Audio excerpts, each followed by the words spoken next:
Esta é a história de uma revolução.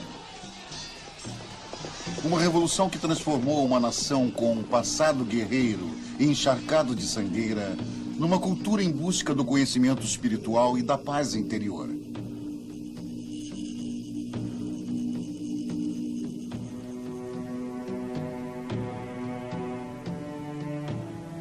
É a história de um antigo príncipe que se transformou em Deus, inspirando uma linhagem de reis divinos que ainda governam e guiam através de ensinamentos de amor e compaixão.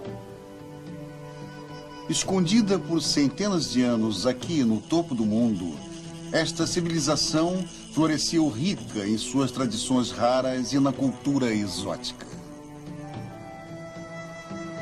Somente nesse século, o véu do segredo e do mistério foi levantado. E é a história de um pequeno menino camponês que se transformou no último rei divino na Terra das Neves. Ele nasceu para governar o reino afastado. Mas, ao invés disso, ele testemunharia a destruição de uma das mais antigas culturas do mundo. Este é o Tibete e o final dos tempos. Nossa última civilização perdida.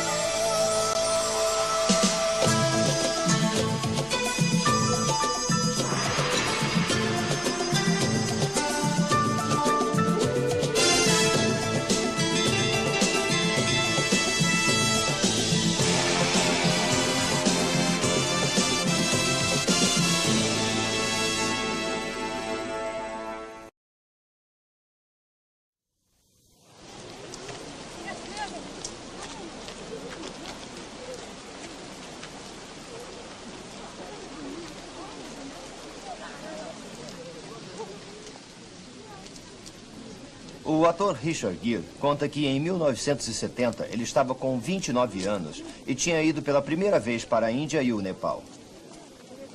Quando estava no Nepal, conheceu alguns refugiados tibetanos. E esta foi a primeira vez em que ele se preocupou com o que havia acontecido aos tibetanos. Eles eram criaturas conhecedoras do outro mundo. Pareciam ser capazes de ver através das pessoas e de toda a estrutura real. O tecido tinha um corte diferente, e Gere achou que nunca poderia se comunicar com eles.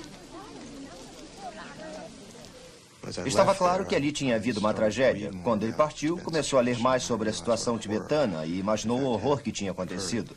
A quase total destruição da noite para o dia de um povo do qual o resto do mundo não sabia de nada.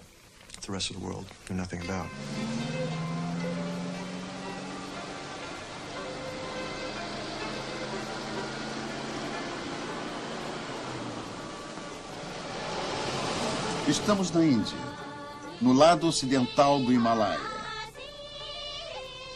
Convergindo para este remoto vale estão os peregrinos. Eles vêm dos vilarejos locais, dos vales vizinhos e de todo o mundo.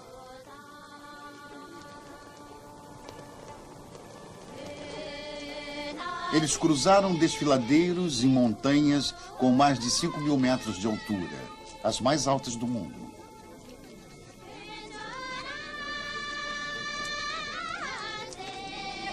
Eles vieram porque são budistas, seguidores de uma tradição religiosa de 2.500 anos de idade.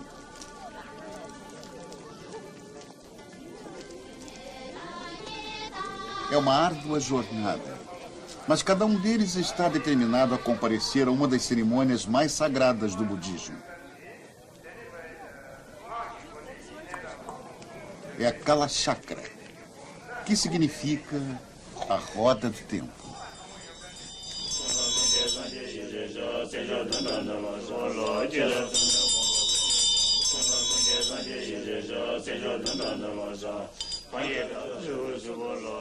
Este ritual, que dura uma semana, prepara para o final de todas as coisas a completa destruição do tempo e do espaço.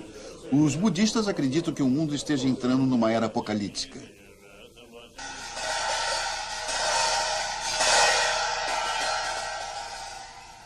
Durante toda a semana, estes monges trabalharão dia e noite. Eles são cirurgiões do coração, mas seu conhecimento do coração humano é baseado não na ciência médica, mas no amor e na compaixão. Eles trabalham não para salvar um único paciente, mas para curar o coração de um mundo em crise.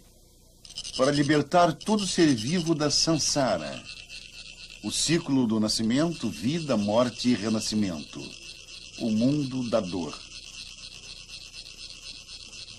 Com extremo cuidado, usando grãos de areia colorida, eles criam um intrincado desenho chamado a mandala.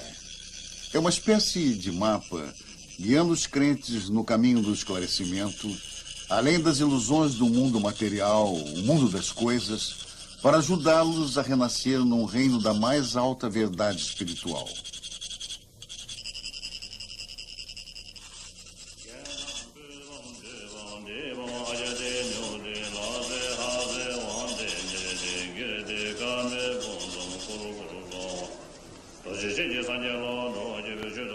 Orientando a Kalachakra está um homem cujos discípulos acreditam ser a encarnação do próprio Buda, o Dalai Lama, o rei divino do Tibete. Hoje, assim como outros 150 mil tibetanos, o Dalai Lama é um refugiado político, um exílio na vizinha Índia por quase 40 anos. O atual Dalai Lama, um título que significa Oceano de Sabedoria, é o líder supremo tanto religioso como político de 6 milhões de tibetanos.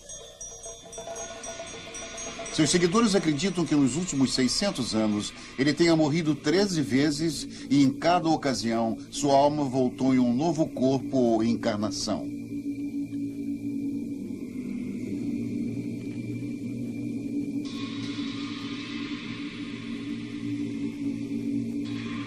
O ano é 1933. O 13º Dalai Lama está morto. Um grupo dos mais respeitados monges do Tibete começará a busca pelo seu sucessor, uma criança nascida com a alma do Dalai Lama morto. Eles oram por seu rápido retorno a este mundo. Seus grupos de busca se espalham pelo mundo.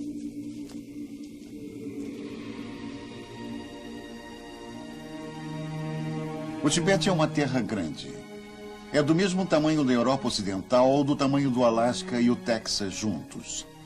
Durante milênios, ele permaneceu distante e imperturbado atrás das aparentemente impenetráveis muralhas do platô himalaio. Esta é a maior massa de terra do planeta, com as montanhas mais altas do mundo, que sobem quase 8 quilômetros em direção ao céu.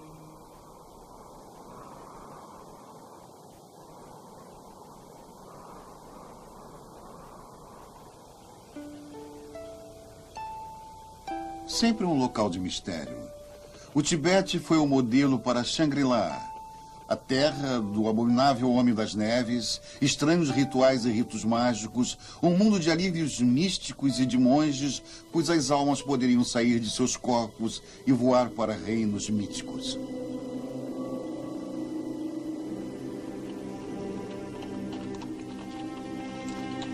Em 1937. 4 anos depois da morte do 13º Dalai Lama, e os monges ainda cantam e oram pelo sucesso de sua busca, pela descoberta do próximo rei divino do Tibete. Eles viajaram para os mais distantes pontos desta região desolada. Semanas se transformaram em meses e os meses em anos.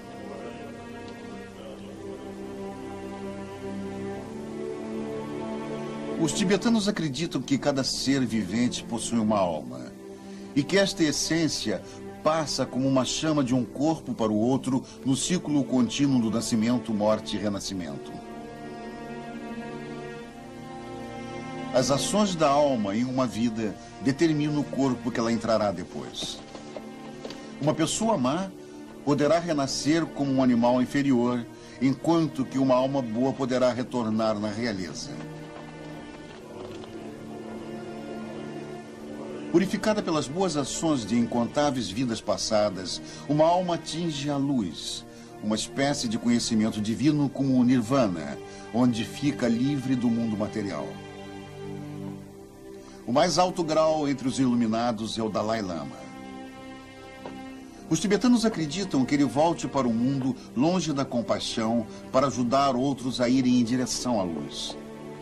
Muitos sinais auspiciosos levaram os monges a acreditar que a província de Ando, no Tibete Oriental, fosse o local de retorno do Dalai Lama. Dizem que dias depois de sua morte, a cabeça do 13º Dalai Lama se virou naquela direção, indicando onde procurar.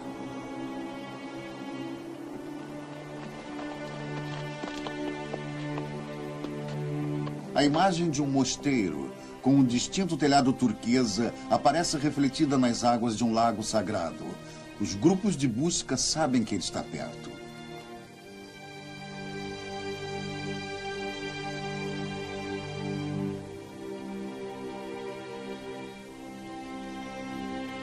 Uma série de arco-íris aparece no céu sem nuvens. Até ele chegam boatos sobre um menino nascido no dia 6 de julho de 1935, pouco depois da morte do 13º Dalai Lama.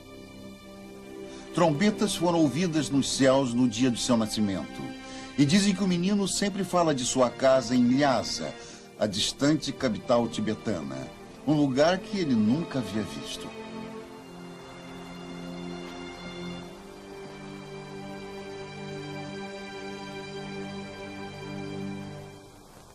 Seu nome é Lhamo Doldupi.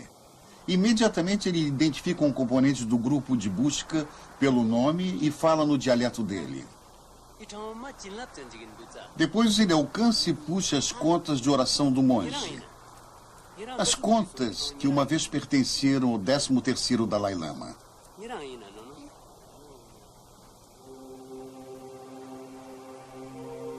Mas um último teste aguarda o jovem Lhamo Doldupi.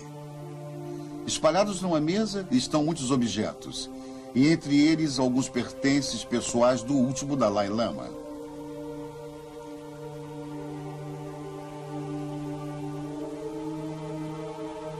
O menino seleciona apenas estes, e mais nenhum para os monges. Era como se o Dalai Lama tivesse simplesmente reclamado que lhe pertencia. Lhamo Doldupi é rebatizado como Tenzin Gyatso e preparado para ser o 14º Dalai Lama.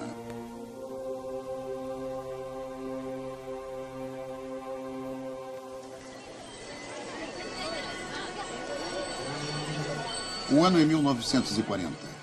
Lhasa, capital tibetana, se prepara para a entronização de seu novo rei divino. Estas aquarelas foram encomendadas por Sir Basil Gould, o único representante de um governo ocidental a testemunhar a mais sagrada das cerimônias. Elas oferecem um registro íntimo de uma cultura que não existe mais. Algumas das últimas imagens da única civilização teocrática do mundo.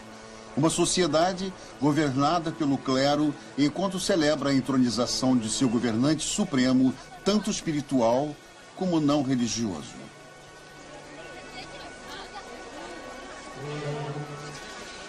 Filho de um condutor de mulas de uma das províncias mais orientais do Tibete, o jovem Lhamo Doldupi percorreu um longo caminho, desde a cabana de 2 quartos que dividia com seus pais e 4 irmãos e irmãs até este magnífico templo.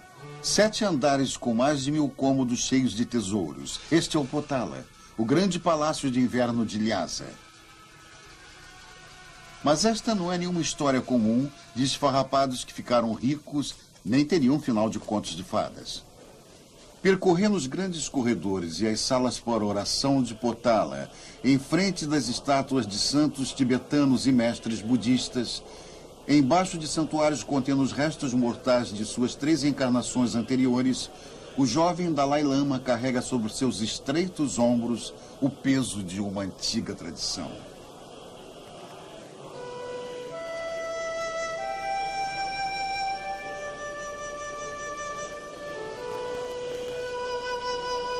Constantemente lembrado de seu lugar no coração da civilização tibetana, agora ele é o portador da tocha de uma religião que se espalha há 2500 anos. As origens do budismo nos levam de volta ao ano de 600 a.C., às planícies do noroeste da Índia. Aqui aconteceu um fato tão importante quanto o nascimento de Jesus Cristo para os cristãos.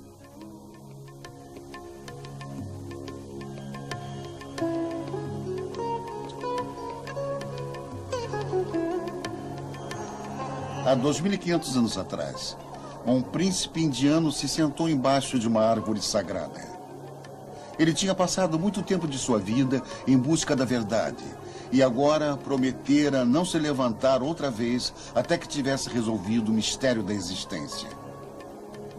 Imerso em profunda meditação, ele queria dominar todas as forças ocultas da ilusão. Quando Vênus apareceu no céu matinal, ele foi recompensado por sua longa paciência. Tocando o solo, ele convocou a Terra para testemunhar o momento sagrado de seu esclarecimento. Seu nome era Buda.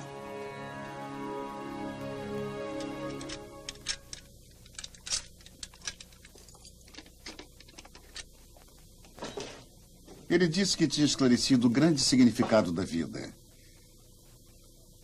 Ele ensinou que todos os seres eram chamados na Sansara, o ciclo da vida, morte e renascimento. Só se poderia escapar da Sansara através da realização espiritual que ele chamou de Nirvana. Enquanto todas as almas escalam a escada da vida em direção à luz, alcançar o Nirvana toma muitas vidas. O esclarecimento só chega quando a verdade natural da realidade é compreendida. A existência é inconstante. A filosofia de Buda está contida em 108 volumes que muitos seguidores decoram.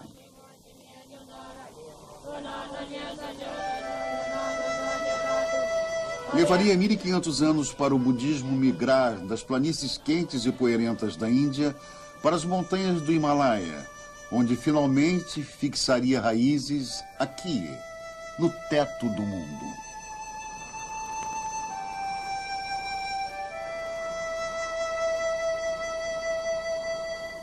O platô tibetano é um dos lugares mais remotos e inóspitos do mundo. Um ambiente inverossímil para uma fé que se baseia no amor e na compaixão para sobreviver. E mesmo assim ela floresceu. Por quê? Talvez a aspereza do lugar forneça uma pista. Aqui a quase 5.400 metros de altura, no vasto e desolado platô himalaio, as pessoas são naturalmente humilhadas pelas forças da natureza. Como nômades, levam uma vida de mudanças e inconstâncias. E só precisam olhar ao redor para perceberem seu lugar no grande esquema da vida. O comentarista político Jamyang Norbu diz que é claro que o terreno, até certo ponto, é tão opressivo que domina tudo em sua vida. Qualquer um faz uma boa ideia das limitações de sua própria identidade e de seu próprio ego. Isso é de grande ajuda quando se tem que mudar para lugares novos e se adaptar. 60% dos tibetanos são nômades. Um dos fatores mais importantes e que contribuem para a resistência dos tibetanos é a facilidade de se adaptarem a um novo ambiente. Isto, segundo Norbu, é filosófico. É a ideia de que nada é permanente.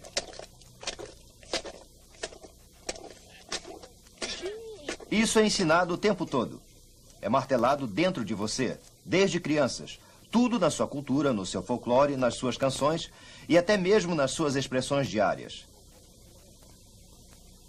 Nada é para sempre. Mikarpa.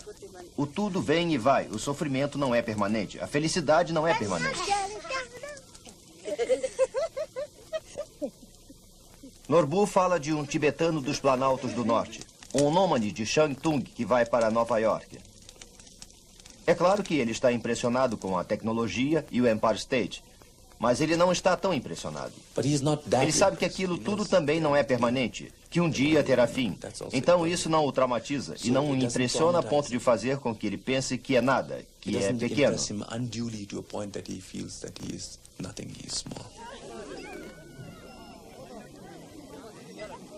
A crença budista de que nada é permanente e o fim de todas as coisas é equilibrada pela crença igualmente forte no renascimento e na renovação.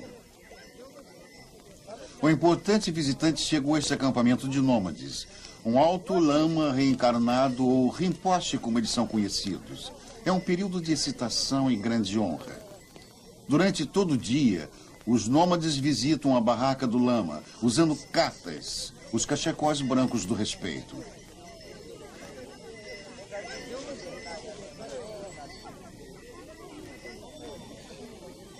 Velhos e jovens chegam em busca de sua bênção.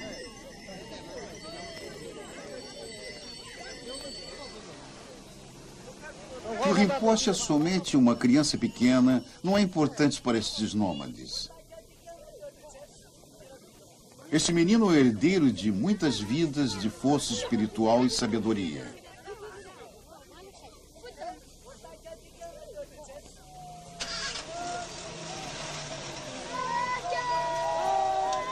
Nas décadas de 30 e 40, calculou-se haver entre 5 e 6 mil destes lamas no Tibete.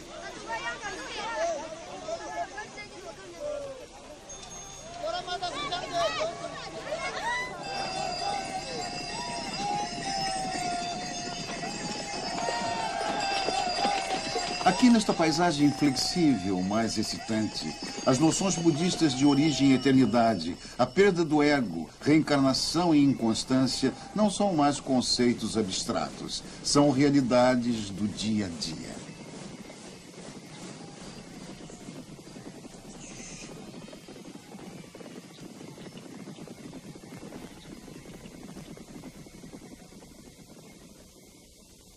No vale mais embaixo, a apenas 3.600 metros, a Kalachakra está em seu 4º dia. O sol himalaio é intenso. Falando para uma multidão de 40 mil seguidores, o Dalai Lama passa a mensagem budista da inconstância. Uma lição que tem dado ao povo tibetano a força e a determinação para lutar com a tragédia e a mudança. Esta lição tem lhes dado a habilidade para permanecer esperançosos, mesmo quando parece terem perdido tudo. Esta corajosa aparência externa esconde a profundidade do desespero do Tibete.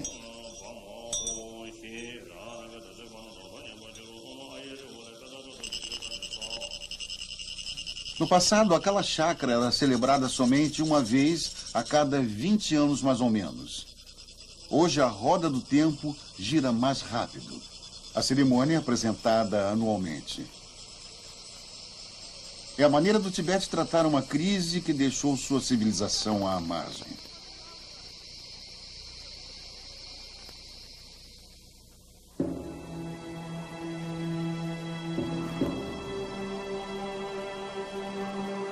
No século VII, quando a mensagem de Buda, de amor e compaixão, chegou ao Tibete, o povo daqui era tão selvagem e hostil como a própria paisagem.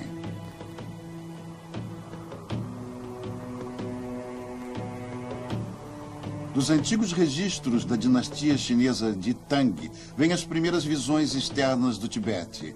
Um retrato bem diferente da sociedade pacífica que se desenvolveria aqui.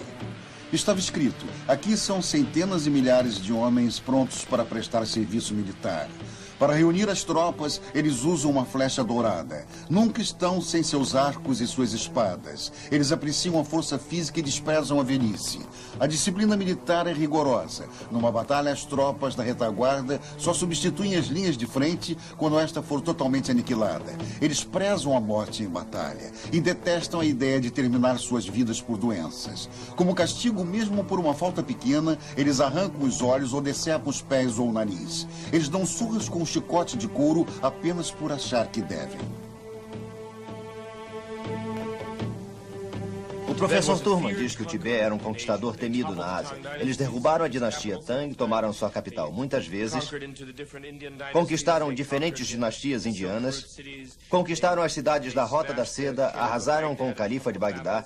Foram um povo muito forte, eram como Gengis Khan no primeiro milênio.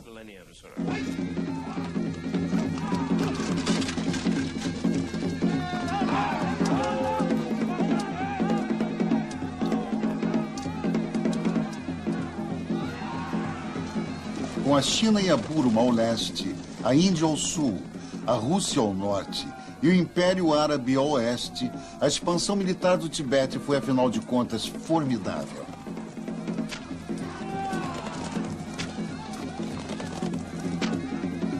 Depois de 1000 anos, por volta do século XVII, eles alcançaram alguma coisa que, segundo Robert Thurman, os ajudou a serem vistos como uma das maiores civilizações atuais. Eles basicamente se desmilitarizaram.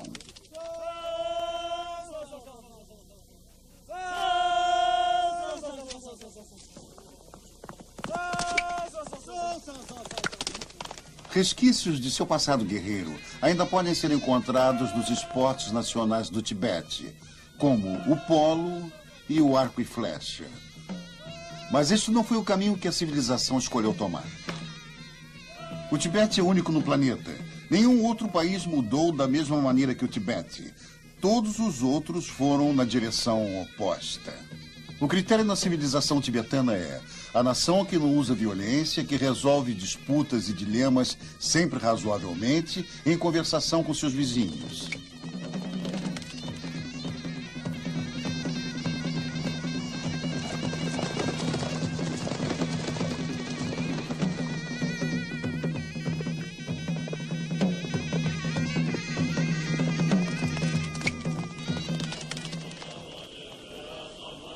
Das ruínas esmigalhadas de seu passado agressivo, floresceram mosteiros em todo o país. Onde um dia houve exércitos e soldados, hoje existem legiões de monges.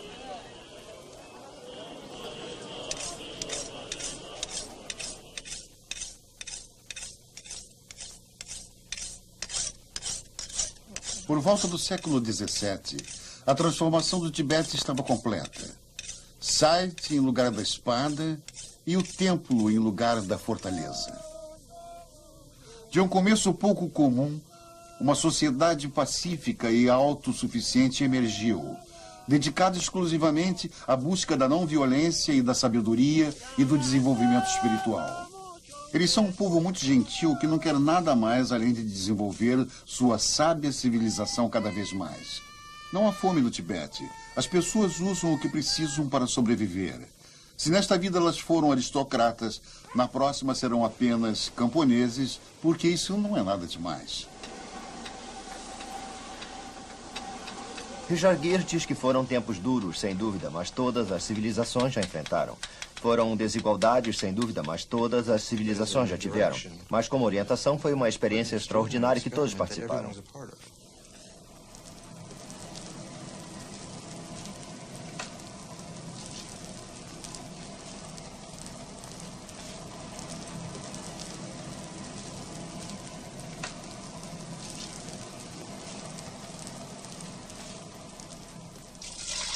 A experiência do Tibete, cujo núcleo essencial era a religião, era criar uma sociedade que é baseada nos ideais do Bodhisattva, de um iluminado, de um altruísta.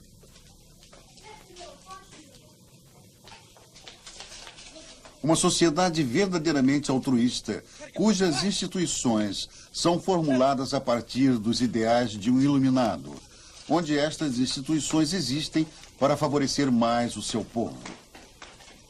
Na nossa sociedade, fazemos o contrário.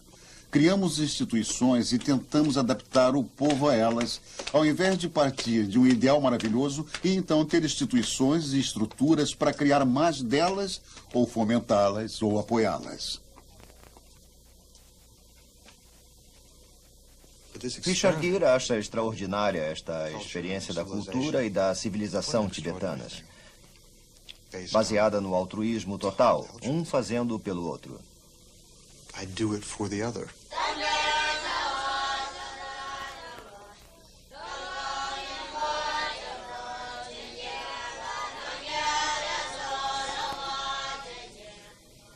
Na virada do século XX, havia mais de 6.000 mosteiros no Tibete.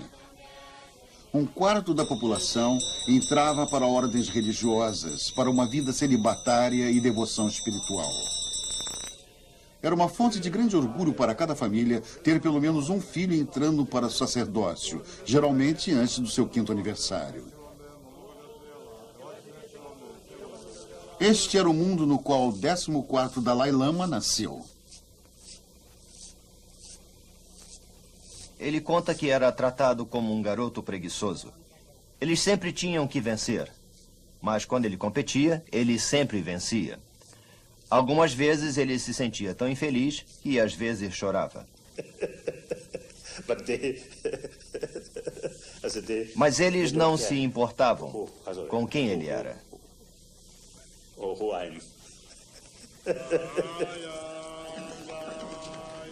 O treinamento durante a preparação do jovem Dalai Lama para assumir o manto de líder espiritual supremo do Tibete era rigoroso.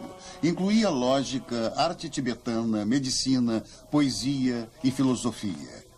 Ele tinha que decorar milhares de linhas das escrituras budistas e meditar durante 4 horas todos os dias.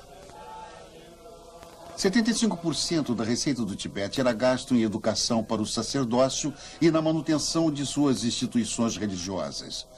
Os mosteiros permaneciam no coração da cultura tibetana, tanto como templos de adoração, como instituições de educação superior. Eram a Harvard e a Yale do Tibete. Os grandes centros de aprendizado com enormes bibliotecas de conhecimento, tanto espiritual como acadêmico. Muitos milhares de textos tibetanos foram traduzidos. Novos tratados em medicina, astrologia e psicologia foram publicados, levando aos debates mais complexos sobre o tempo e o espaço. Apesar de todo o seu aprendizado superior, o Tibete não tinha imprensa mecanizada. Todas as impressões eram feitas com blocos de madeira.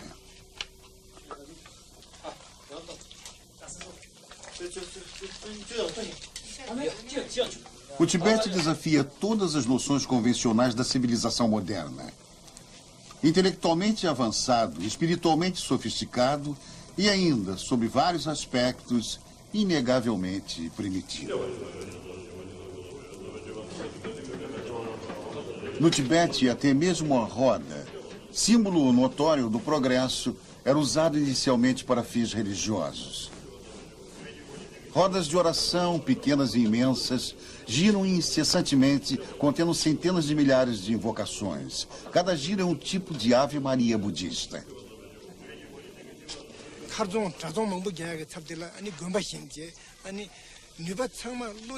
O historiador Tashi Tsering diz que, ao invés de guardarem suas fronteiras, se dedicaram a ensinar e a aprender. Ao invés de realizar invasões, construíram mosteiros.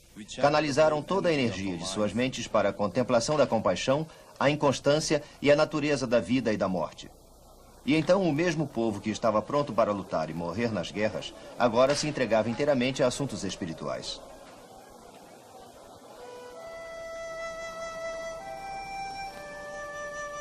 Sob muitos aspectos, o início da vida de Tenzin Gyatso foi semelhante a milhares de noviços se preparando para o sacerdócio. Exceto por um detalhe essencial. Ele era o 14º Dalai Lama, o novo rei divino do Tibete. Incapaz de vagar nas ruas de Lhasa, como os outros garotos de sua idade, o jovem Dalai Lama subia no telhado da Potala com um telescópio para observar o reino que ele tinha nascido para governar. Além das ruas estreitas de Lhasa, ele alcançaria as origens do outro Tibete. O Tibete de grandes espaços vazios. O Tibete dos nômades e dos comerciantes.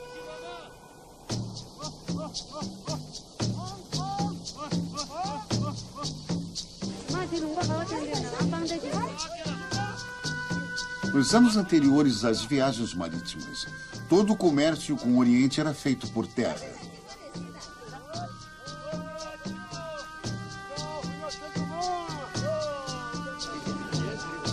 As fabulosas rotas da seda corriam de Veneza para Pequim, com caravanas de camelos carregando louças, peles, espelhos, corais vermelhos, sal, sedas, especiarias e tapetes.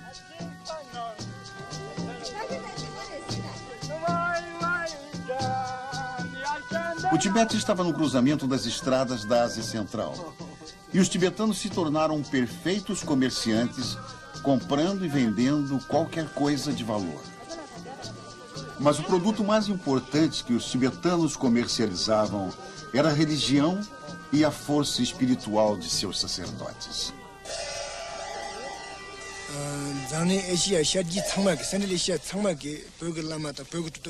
Tashit Sering diz que durante 800 anos, o Tibete não contou com um exército para protegê-lo.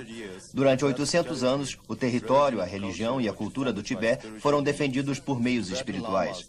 Os lamas tibetanos e os altos sacerdotes se tornaram as figuras mais poderosas e respeitadas na Ásia Central. Os reis de países vizinhos, como o imperador da China e o Khan da Mongólia, se tornaram discípulos dos lamas tibetanos e, em troca, eles prometeram proteger o Tibete das invasões. Durante séculos, os tibetanos tinham sido viajantes intrépidos, realizando jornadas que exigiam enorme coragem e grande resistência. Mas para os budistas, a jornada mais importante era aquela que eles fariam depois da morte. Estamos perto da fronteira da Índia e do Tibete. Monges budistas guiam os pranteadores para uma cremação. O cadáver é colocado em posição fetal.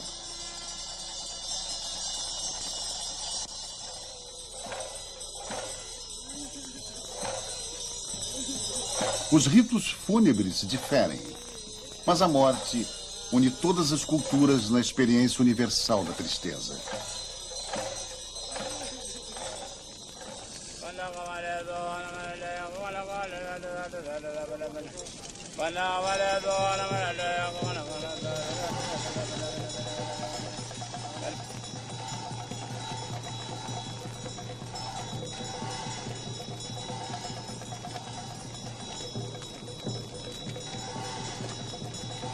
A cremação é apenas uma das maneiras em que os corpos mortos são dispostos.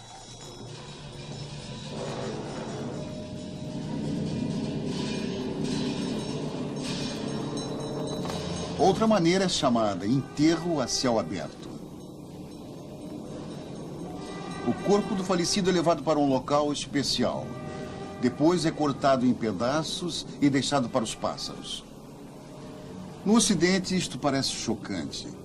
Para os budistas tibetanos, é um último ato de caridade deixar uma matéria agora sem valor ficar para o benefício de outros, neste caso, os abutres.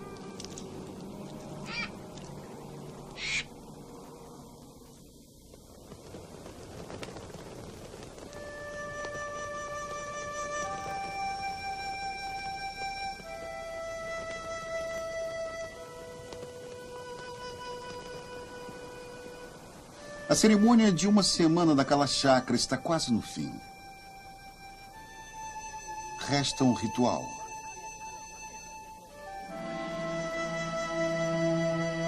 A grande mandala está terminada.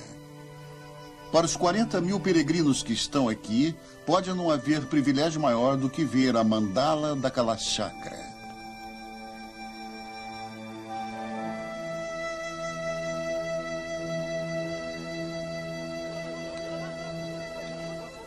Eles esperam pacientemente na fila. Pode levar dias para que todos eles tenham a sua vez.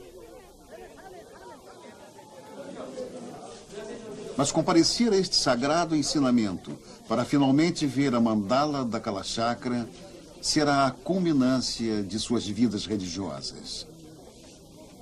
É como ganhar um lugar num barco salva-vidas espiritual deste mundo para o outro.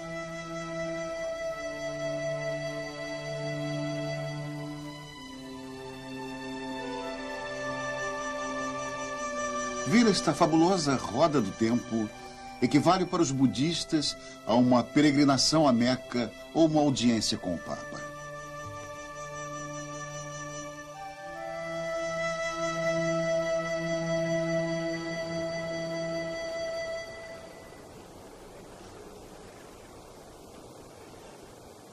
Todo budista passa a vida inteira se preparando para a morte.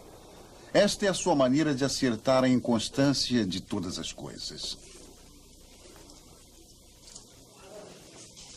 E da mesma maneira, ao longo dos anos, o Tibete sempre previu a inevitável destruição de sua própria civilização. O genocídio aconteceria em Shangri-La. Um holocausto quebrando a paz e o silêncio de um mundo que mal conhecia o som de uma máquina e não se importou com as armas de fogo. Um país que florescia imperturbável num canto esquecido da história foi sacudido para o presente, jogado no seu pior pesadelo. O ano é 1949. China, a nação mais populosa da Terra, seu sólido exército, endurecido pelas guerras e equipado com as mais modernas armas de guerra, invade seu indefeso vizinho. Citando brigas territoriais muito antigas, os chineses rapidamente conquistam o que eles chamam de a Casa do Tesouro do Oeste. Ao longo dos anos, os monges tibetanos foram bem-sucedidos em repelir a agressão chinesa, comercializando poder espiritual e bênçãos para a paz e proteção. Mas no fervor revolucionário do novo Estado comunista da China, a religião é considerada um veneno. E o Tibete, uma sociedade retrógrada e supersticiosa que precisava de reeducação. Em 1933, 16 anos antes da invasão chinesa, o 13º Dalai Lama tinha previsto a destruição de sua cultura única e complexa. Ele disse: se não tivermos coragem para defender o nosso território, nossos líderes espirituais podem ser exterminados sem deixar rastro. A propriedade e a autoridade de nossos lamas e monges reencarnados podem ser expulsas. Nosso sistema político desaparecerá sem deixar nenhum vestígio. A propriedade de nosso povo será confiscada e o povo será forçado a ser escravo. Todas as coisas vivas terão que suportar intermináveis dias de sofrimento e serão dominadas pelo medo. Este tempo virá.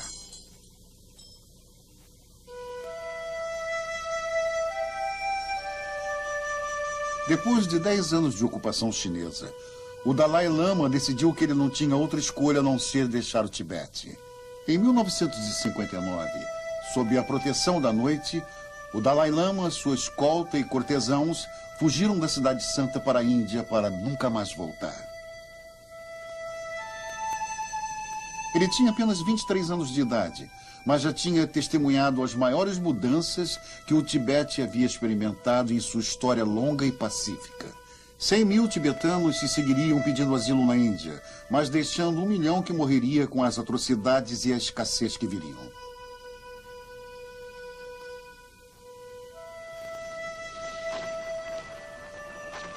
O Sr. Norbu diz que hoje, o que se sabe da versão tibetana do Holocausto é extremamente impreciso.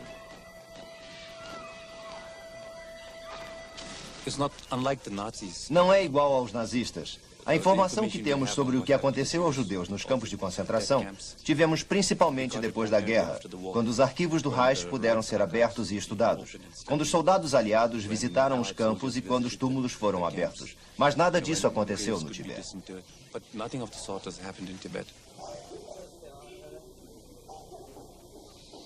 Ani Panchen hoje é uma freira budista. Seu pai era o chefe da região de Gonjo, no noroeste do Tibete. Após sua morte, ela assumiu o comando da resistência local e lutou bravamente até ser capturada.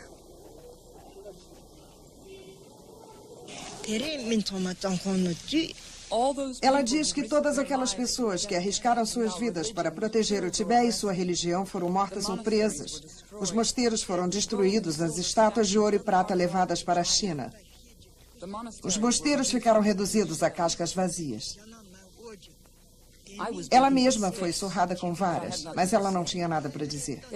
Os algozes diziam que os crimes tinham que ser confessados. Os tibetanos foram torturados e pendurados de cabeça para baixo no teto. As pernas de Annie ficaram acorrentadas por mais de 1 ano. Ela não tinha comida alguma no estômago e desmaiava de tempos em tempos. Alguns companheiros de cela lhe disseram que tinham se sentido tentados a comer os próprios excrementos, tal era a fome na prisão. Agora, Annie está velha, mas quando foi presa, ela tinha 25 anos. Portanto, ela passou a vida na prisão.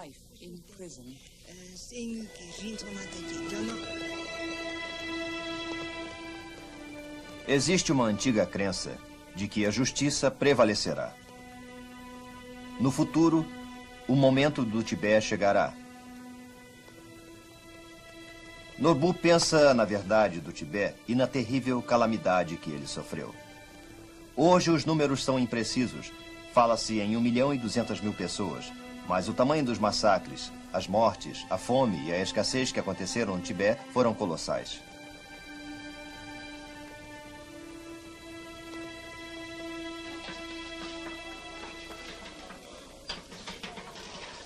O Dalai Lama diz que quando se sente muito infeliz, muito desafortunado, é porque nasceu num período em que a nação tibetana passava por uma experiência muito destrutiva.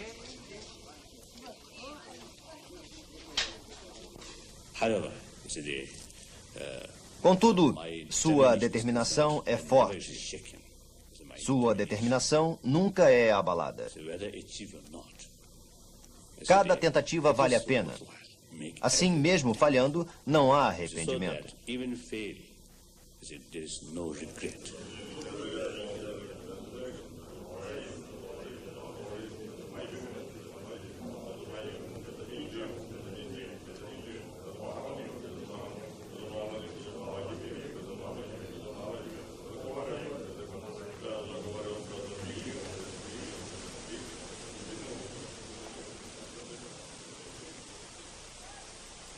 No futuro, o Tibete será um novo Tibete.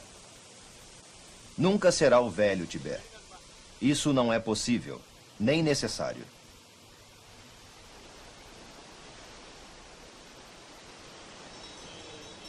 O Dalai Lama tem certeza de que sobreviverão.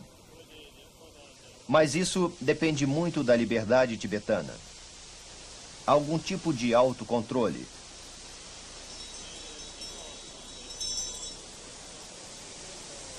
Se conseguirem negociar com a China, o Dalai Lama tem certeza de que sobreviverão. Sem este tipo de liberdade, sem este tipo de autocontrole, a civilização tibetana estará realmente encarando uma ameaça de extinção.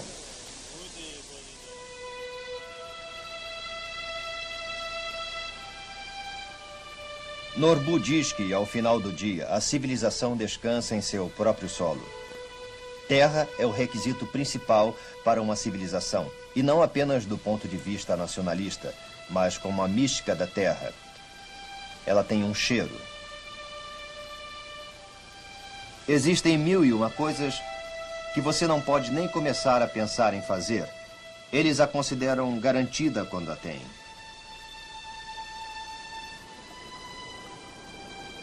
Os tibetanos precisam desta terra. Como tibetano, Norbu acha que a ideia de ter seu país de volta e de livrar seus irmãos no Tibete permanece. Norbu acha que a civilização não está totalmente perdida.